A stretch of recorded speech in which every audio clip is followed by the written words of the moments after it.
फिक्र आपकी, सोमवार से शुक्रवार रात 9 बजे सिर्फ TV9 भारतवर्ष पर। नमस्कार, मैं हूं राहुल सिन्हा। आजादी के 7 दशक बाद आज कश्मीर ने पहली बार अपने जख्मों पर खुलकर बात की। आज से ठीक 73 साल पहले पाकिस्तान ने कबायलियों की शक्ल में आतंकवादियों की पहली खेप कश्मीर भेजी थी, जिन आतंकियों ने कश्मीर के आम नागरिकों की खुलेआम हत्याएं की, महिलाओं के साथ बलात्कार किया और गांव के गांव लूट लिए।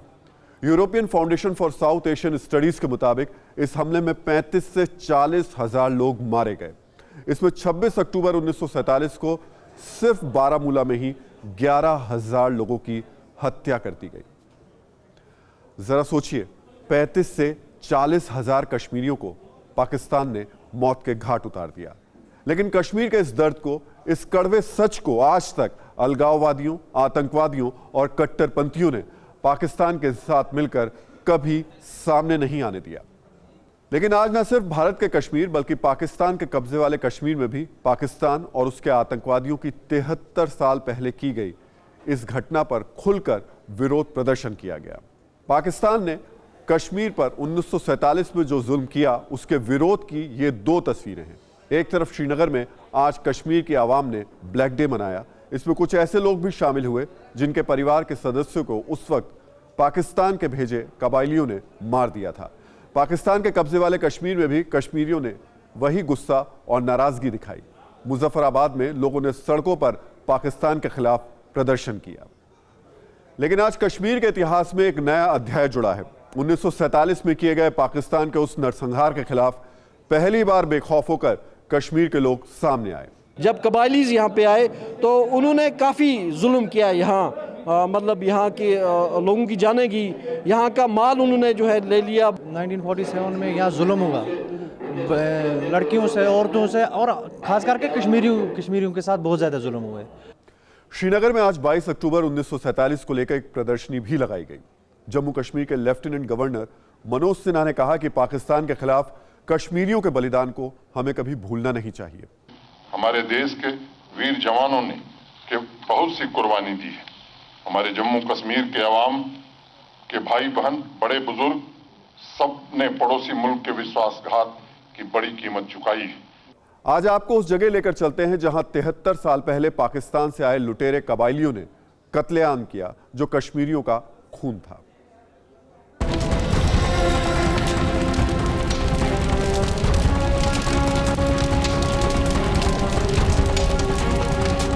बाईस अक्टूबर 1947 कश्मीर पर कबायलियों ने हमला किया। सैकड़ों ट्रकों में लूटमार के लिए तैयार बैठे 5,000 से ज्यादा कबायलियों को सुबह तक श्रीनगर में महाराजा हरि सिंह के महल में दस्तक देनी थी।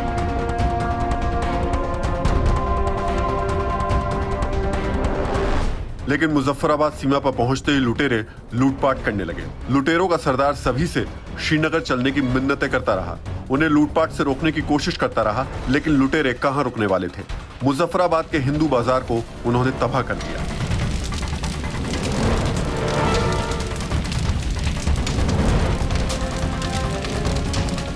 मुजफ्फराबाद को पूरी तरह से तबाह करने के बाद कबायली डाकुओं का जत्था बारामूला होते हुए श्रीनगर की ओर बढ़ा। तब तक पूरे इलाके से जम्मू कश्मीर की सेना भाग चुकी थी। लेकिन बारामूला में लुटेरों ने सिर्फ लोगों की दौलत ही नहीं लूटी, सारी महिलाओं को भी उठा ले गए। 14,000 की बारामूला की आबादी में सिर्फ 1,000 जिंदा इंसान बचे थे, लेकिन एक भी महिला नहीं बची थी। संकट के इसी दौर में बारामूला के लोगों ने शहादत देकर भी कबायलियों का जमकर मुकाबला किया। 22 अक्टूबर 1947 को यहाँ पर बड़ी तादाद में उस दिन जो है लगातार कबायलियों की वजह से यहाँ पर जो लोगों पर जुल्म किया गया था, जो मारपीट की गई थी, जो मारदाट की गई थी, ये हॉस्पिटल में लगातार लोगों की भीड़ बढ़ती जा रही थी। और उसके बाद जब कबायलियों ने यहाँ पर इस हॉस्पिटल को देखा, जो कबायलियों का मुकाबला कर रहे थे और इंडियन आर्मी के जवान थे, उन्हें यहाँ पर लाया जा रहा है, तो इस हॉस्पिटल पर भी जो है उनका आक्रमण देखने को मिला। इस हमले में हजारों बेगुनाह कश्मीरी हिंदू, मुस्लिम और सिख मारे गए, लेकिन इनके महान बलिदान ने कश्मीर को बचा लिया। इसमें से ही एक थे 19 साल के बारामूला के नायक मकबूल शेरवानी, जिनकी शानदार शहादत आज भी घाटी में याद की जाती है। TV9 भारतवर्ष इस समय मौजूद है मकबूल शेरवानी की ग्रेवयार्ड के पास यहाँ पर उन्हें जो है दफन किया गया है, सुपुर्द खाक किया गया है। मकबूल शिरवानी उस समय 19 साल के युवा थे जब उन्होंने कबालियों को यहाँ पर रोका और बारामूला में करीबन 4 दिन तक उन्हें रोका जब तक इंडियन आर्मी का प्रवेश कश्मीर घाटी में हुआ। दरअसल कबायली डाकुओं के सरदार की तमन्ना थी कि वो सुबह श्रीनगर में राजा हरि सिंह के महल में घुसकर उन्हें चाय पिलाए, क्योंकि लूटमार करता कबायलियों का दस्ता बारामूला आ पहुंचा था। तय था 1-2 दिन में वो हरि सिंह के महल पर हमला कर देते। लेकिन कश्मीर और कश्मीरियत को बचाने के लिए भारतीय सेना के साथ ही हजारों स्थानीय लोग सामने आ गए और कश्मीर को बचा लिया।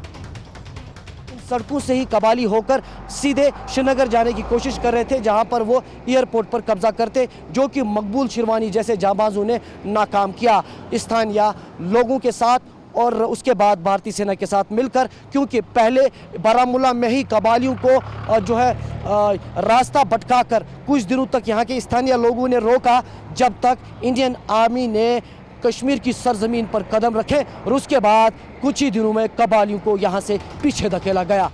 कश्मीर की आज जो हालत पाकिस्तानियों और आतंकियों ने की है, उसकी कहानी पहली बार 73 साल पहले आज ही के दिन लिखी गई थी।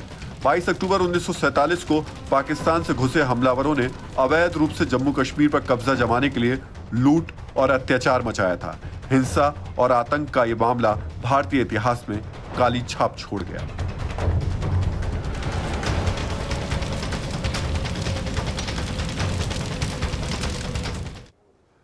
वाकई 22 अक्टूबर न सिर्फ कश्मीर के लिए बल्कि 130 करोड़ भारतीयों के लिए भी काला दिन है, क्योंकि आज से 73 साल पहले तमाम दिक्कतों के बावजूद भारतीय फौज ने पाकिस्तानियों को न सिर्फ श्रीनगर में घुसने से रोक दिया बल्कि उन्हें कश्मीर घाटी से बाहर भी धकेल दिया, पर वो उन्हें पूरी तरह से रियासत से बाहर नहीं निकाल पाए।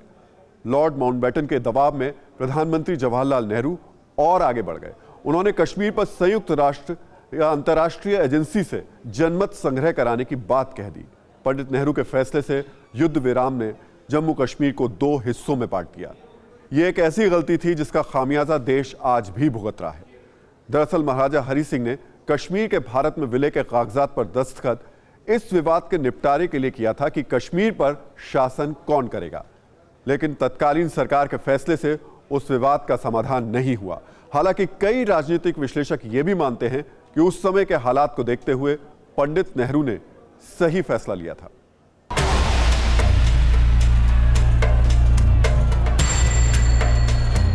बाईस अक्टूबर 1947 को कबायली हमला करवाकर जिन्ना जम्मू कश्मीर को हड़पने की एक ऐसी जिद पर अड़े थे जिसे कश्मीर के महाराजा हरि सिंह और माउंटबेटन ने ही नहीं, जम्मू कश्मीर ने भी खारिज कर दिया था। 26 अक्टूबर 1947 को महाराजा हरि सिंह ने भारत के साथ विलय के दस्तावेज पर हस्ताक्षर कर दिए थे, यानी अक्टूबर 1947 में ही जम्मू कश्मीर भारत का अभिन्न अंग बन गया था। लेकिन कश्मीर में भारत के विलय के साथ ही इस पर राजनीति शुरू हो गई थी। एक तरफ कश्मीर राजनीति के दांवपेचों में फंसा हुआ था और दूसरी तरफ कबायलियों से युद्ध चल रहा था। राजनीति और युद्ध के बीच पाकिस्तानी लुटेरों से सिसक रही घाटी में भारत की फौज आगे बढ़ती गई। सब कुछ लूटकर भाग रहे कबायलियों ने बिना एक गोली चलाए उरी पर से कब्जा छोड़ दिया। जब भारत की सेना पूरे जम्मू और कश्मीर को जीतने से थोड़ी ही दूरी पर थी, तभी पंडित नेहरू संयुक्त राष्ट्र चले गए और उन्होंने संघर्ष विराम और जनमत संग्रह का ऐलान कर दिया। आखिरकार इस एक फैसले से तेजी से आगे बढ़ रही भारतीय सेना अचानक ही ठिठक गई और पीछे मुड़ने को मजबूर हो गई। 1 जनवरी 1948 को संघर्ष विराम का ऐलान हुआ, लेकिन तब तक जम्मू कश्मीर का आधा हिस्सा पाकिस्तान के कब्जे में चला गया। राजा हरि सिंह के बेटे करण सिंह के मुताबिक जम्मू कश्मीर 80,000 वर्ग मील में फैला है, जिसमें से 40,000 वर्ग मील पर पाकिस्तान ने कब्जा कर लिया, जिसका एक बड़ा हिस्सा बाद में पाकिस्तान ने चीन को दे दिया। यह लड़ाई जो धोखा, हौसला और फतेह की थी, धोखा पाकिस्तान का और फतेह हिंदुस्तान की। पाकिस्तान की ओर से जंग को लीड कर रहा अफसर जनरल तारिक कोई और नहीं, पाकिस्तान आर्मी का भगोड़ा मेजर जनरल अकबर खान था। एक खूबसूरत घाटी का लुटेरा अकबर खान था। वो हार गया था।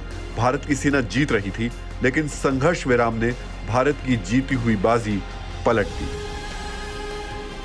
पंडित नेहरू के फैसले से जम्मू और कश्मीर बढ़ गया। लाइन ऑफ कंट्रोल के दोनों तरफ कश्मीर पर दो अलग अलग देशों का अधिकार हो गया। जो हिस्सा आज पाकिस्तान के पास है उसे पाकिस्तान अधिकृत कश्मीर कहा जाता है। गिलगित का जो एरिया है वहां तक इंडियन आर्मी पहुंच चुकी थी और ये नेहरू की सबसे बड़ी गलती मैं मानूंगा कि उन्होंने इंडियन आर्मी को और आगे जाने से रोका।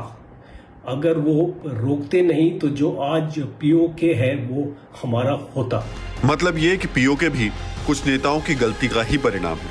सिर्फ संघर्ष विराम ही नहीं बल्कि 73 साल पहले तत्कालीन भारत सरकार के 3 बड़े और गलत फैसलों की वजह से कश्मीर एक समस्या बन गया।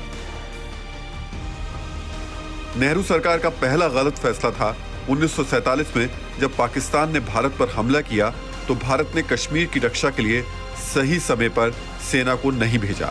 दूसरा गलत फैसला था कश्मीर के मुद्दे को भारत खुद अपनी तरफ से बेवजह संयुक्त राष्ट्र संघ में ले गया। यूएन में भारत की तरफ से एन गोपाल स्वामी आयंगर की कमजोर दलीलों ने भारत को सबसे बड़ा नुकसान दिया।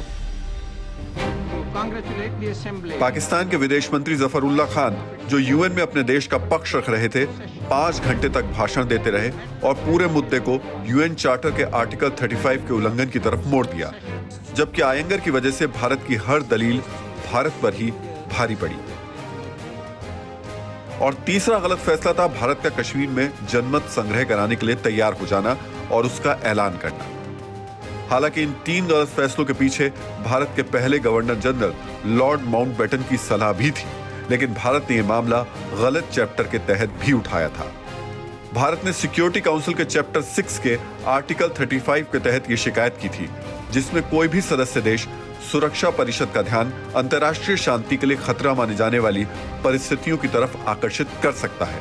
सुरक्षा परिषद का चैप्टर 6 2 देशों के बीच हुए विवाद को शांति से सुलझाने की बात करता है, लेकिन जानकारों के मुताबिक भारत को सुरक्षा परिषद में चैप्टर 7 के तहत शिकायत करनी चाहिए थी। यूएन के चैप्टर का चैप्टर 7 उस स्थिति के लिए है जब कोई देश दूसरे देश पर हमला करता है, और 1947 में यही हुआ था। 1947 में पाकिस्तान ने कश्मीर पर हमला किया था, लेकिन भारत सरकार की गलती ने दशकों तक न मिटने वाला जख्म दे दिया। इतिहास बदला नहीं जा सकता, लेकिन आज का भारत अपने वर्तमान के साथ साथ भविष्य भी बदलने और बनाने की ताकत रखता है। सवाल यह कि पाकिस्तान के कब्जे वाला कश्मीर कैसे भारत में शामिल होगा। पाकिस्तान में इस वक्त गृह युद्ध के हालात हैं। पहली बार सेना के खिलाफ लोग विरोध कर रहे हैं। आतंकवाद को लेकर कूटनीतिक तौर पर पाकिस्तान पूरी दुनिया में अकेला और कमजोर हो गया है। क्या पीओके को वापस हासिल करने का यह सही वक्त है? लेकिन सवाल यह कि कैसे। हर एक चीज अपने समय पे होती है और जब भी ठीक समय होगा हम अपना जो लक्ष्य है उसकी प्राप्ति करेंगे और हर एक साधन जो हम अपना सकें डिप्लोमेटिक या जैसे भी वो अपनाएंगे, क्योंकि हमारा हक है कि हम अपनी टेरिटरी को, अपनी धरती को वापस ले सकें। कश्मीर से धारा 370 हटने के बाद से पाकिस्तान बुरी तरह से परेशान है। आज भी उसने अपने लॉन्चिंग पैड पर 250 से ज्यादा आतंकवादियों को भारत में घुसपैठ के लिए तैयार करके रखा है। ये आतंकवादी किसी 22 अक्टूबर का इंतजार कर रहे हैं, जब वो भारत में घुसपैठ कर 73 साल पहले की तरह कश्मीरियों का खून बहा सकें। लेकिन आज पीओके से लेकर श्रीनगर तक विरोध की तस्वीरों को देखकर पाकिस्तान को समझ जाना चाहिए कि इतिहास बार बार नहीं दोहराया जा सकता। 2020 का भारत 1947 की तरह बारामूला में नहीं रुकता, बल्कि पाकिस्तान के अंदर घुसकर सर्जिकल स्ट्राइक करता है। फिक्र आपकी, सोमवार से शुक्रवार रात 9 बजे सिर्फ TV9 भारतवर्ष पर।